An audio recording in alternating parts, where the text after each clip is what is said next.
আমার আনন্দ দেখে আর ঢং দেখে বুঝতেই পারছো যে দিনটা ছিল দীঘা যাওয়ার দিন।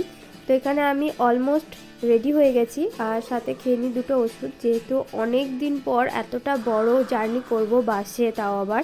তো সেই জন্য দুটো ওষুধ খেয়ে নিই আগেই, মানে শরীর খারাপ হওয়ার আগেই আমি আগে থেকেই ওষুধটা খেয়ে নিই যাতে কিছু না হয়। তো তারপর এখানে কয়েকটা ভিডিও বানিয়ে নিই, আর ভিডিও বানাতে বানাতে শুনি যে টোটো চলে এসছে। তো উঠে পড়ি টোটোতে আমি আর বাবা, তারপর আমার বান্ধবীরাও যেখানে দাঁড়িয়ে ছিল তারাও উঠে পড়ে। তো এইগুলো হচ্ছে আমাদের একদিনকার লাগেজ, মানে একদিন না, আমাদের দীঘা যাওয়াটা প্রায় 2 দিনের মতো হয়ে গেছে। সেটা আমি পরের কোনো একটা ব্লগে তোমাদের সাথে শেয়ার করব কেন। তো তারপর গিয়ে শুনি যে বাস আসতে এখনও 1 ঘন্টা দেরি, কিন্তু 1 ঘন্টা না, 1 ঘন্টা বলে 4 ঘন্টা পর বাস এসেছিলো। আমরা প্রায় 2টো থেকে 6টা পর্যন্ত ওয়েট করছিলাম বাসের জন্য। তো সেই টাইমটাতে আমি কয়েকটা ভিডিও বানিয়ে নিই, তাছাড়া আরও কয়েকটা এমনি রিলস পারপাস যে ভিডিওগুলো বানানো ছিল সেগুলো বানিয়ে নিই। তো এখানে অনেকক্ষণ ঘোরাঘুরি করার পর ভীষণ বোর হয়ে যায়।